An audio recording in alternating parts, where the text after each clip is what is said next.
Greetings to each and all, and welcome to This Week in Black Media for our first This Week in Black Media segment for the year 2019. What we'll be previewing here is the data that we're going to go into in a deeper analysis on the ancestralproductions.com and Ancestral Productions YouTube channel this Sunday. So we're just going to give an overview this week of the data that's going to be presented. On This Week in Black Media, what we're going to start with, if you tuned into last week's Ancestral Productions video, we're going to go into a brief history of social media, allow us some insight in the origins of social media and the negative root of it. That is that there's a deep negativity embedded in the medium that can still be used for a positive manner, but it's going to allow us some different insight into some of the infighting that we see within the black media YouTube channels, etc. That's another thing I'd like to make clear here too. One thing we will never see commented on This Week in Black Media is any of the YouTube beefs between YouTube content creators or those in the black media genre, simply because we're not going to deal with that. I will be keeping it a perfect world here, and I'll go into that on another video. But essentially, what we're going to concentrate on are the positives and the commonalities that all of the black media leaders are navigating the same subjects, the same materials, and essentially have the same goals in mind. And I want to focus on that. And I think that's what should be focused on. We can deal with our animosities or our disagreements with one another after something more collective has been put in place. And there's no better time for that to happen than now. And I think that just the trend and the rhythm of our current social milieu, so to speak, it's primed for that. The leaders will emerge, and they will become trendsetters, and we're already seeing that the same material, the same popular items are recurring within black social media, and this will only build it into greater things and shine more light in places that are historically have been attempted to be hidden. Which brings me to another point. For those of you that have been watching the videos that have been posted recently on Ancestral Productions, several of them have had been restrictions put on them by YouTube. Now, these are academically referenced videos that are about content from history and documents from history that are accurate. They're historically accurate, and what it is that any critique of Zionism is legitimate critiques. As I've said, the data that I present is historically accurate, and we're going to see more of the data that I present. It's going to show that more so, because this does not deter Ancestral Productions or I'm presuming other media or content creators from continuing to talk about the Jewish involvement in the slave trade, to continue to talk about the Jewish music moguls and how they've profited from putting and disseminating the negativity in the black community and the repetition of the negative stereotypes in the African community when they don't allow that in their own communities, when they wouldn't dream of it. Essentially, there's a great deal of accountability, and we'll find that our scholars have fought for this for decades at this juncture, and have been labeled, given titles such as anti-Semitic, which is erroneous. Specifically, when we go to look for Semitic gene, the only underlying one that we find that is consistent throughout all quote-unquote Semitic peoples is sub-Saharan African genetic markers. This is a genetic reality that our Ashkenazi cousins, many of them, don't want to talk about. So This Week in Black Media, wasn't my initial agenda, but I'm going to be more aggressive in my critique of Zionism because of the pushback that we've received, that I consider that the Spirit telling me what direction to go into, and it's not good for them. The sunlight that will be shown on their history and on their social narrative is not good for them at all, and trying to hide it and try to legislate against it, as I will show.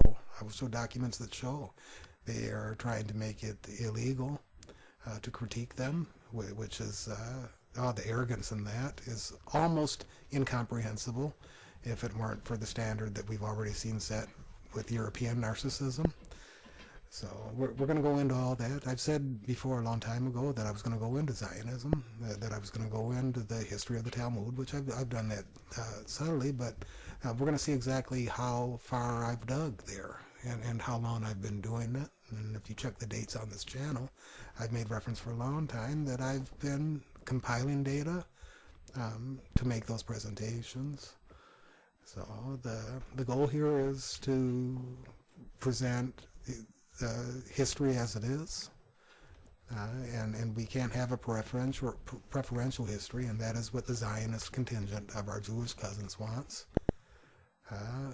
And it's not good for them, it's dishonest, and those that shill for them, many of them, what I would consider traitors in our own government, that have been in collectively, they have moved together, and we see that in a prominent fashion as far back in 2001, when both parties walked out of the United Nations, when there was discussions of reparations for the Africans of the diaspora, in conjunction with the maltreatment and the war crimes and the crimes against humanity that have taken place against the original inhabitants of Palestine in the occupied lands now called Israel. We're going to go into all that, and we're going to see how all of that is relevant to our historical narrative, how all of that is relevant, that our own history has been appropriated by the very people that would legislate against us, and that it is a very sinister social movement in what is labeled Zionism. And at the same time, I will be clear and always preempt that we have to keep in mind that there are many Jews that are against Zionism, many, and that simply by looking at someone dressed as a rabbi or someone that states that they are Jewish, it by no means automatically equates them with Zionism. I think would find that many of them, if not the majority of them, would rather not have the war crimes take place that take place against the Palestinians. Then, long story short, the treatment of the Africans of the diaspora and the denial of the United States government to compensate them for 400 years of slavery, it is the same kind of narcissistic attitude and lack of respect for the humanity of other human beings that the Zionist Jews demonstrate towards the Palestinians. See, and some have said accurately that there are many Palestinians that have no compassion for Africans of the diaspora. The data that I will show that clearly stated, that cannot be argued, that there are also many Palestinians that see a common identity in the Africans of the diaspora, and we will see that they have seen that for a long time. It is no different than what we see with our black brothers and sisters that are the so-called Dalits. In India, they recognize an identity, a commonality with the Africans of the diaspora. These are facts, and we have to look at what we have in common, rather than the opposite spectrum of those that show differences. So, and we will see that this has been long-standing, and we will see that the Europeans of America, in their denial of the African rights to reparations, are one in the same in many ways as the treatment of the Palestinians by the occupiers of Israel, the Zionists. And we will see in that United Nations meeting that they walked out together. They turned their backs on both groups. And mind you that this is not the first time that Israel and the United States have turned their back on other countries. We see it just as recently as with Donald Trump's changing the capital of Jerusalem. There was a unanimous vote, I believe, among contingents of the United Nations that were against that. And the United States and Israel once again moved together. What we have here is it's a bullying that takes place. And Zionism is altogether unhealthy and violent, and it's despicable the way that the Palestinians have been treated. And I think it is particularly egregious when we consider what they went through in the Holocaust, to have had their humanity taken from them, to have been raped and eradicated in the fashion that so many of them were eradicated, with such maliciousness by the Nazis, for them to show such a lack of value in Palestinian lives. And I will show quotations, and there are many, that their hate is pervasive, and that hate spreads not to anybody that is not one of their so-called race, which here again, they can't make a claim to be a specific race without claiming the sub-Saharan African genetic markers that they all carry. And see, we are in them. They are not in us. It's a significant change of perspective and a deep irony in the historical record. It feels oh so right though.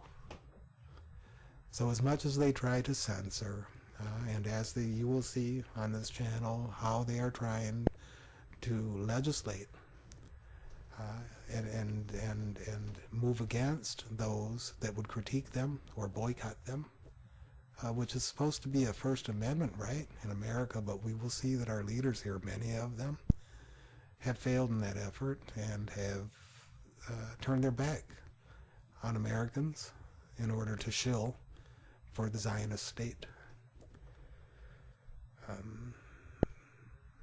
This has gone long enough for today. You know, this is our first time doing this on a Wednesday, and things will get better, but that is amongst the things to come in This Week in Black Media. And we will present more Sunday on the Ancestral Productions YouTube channel. Until then, as always, peace and blessings to all. And this has been an Ancestral Production.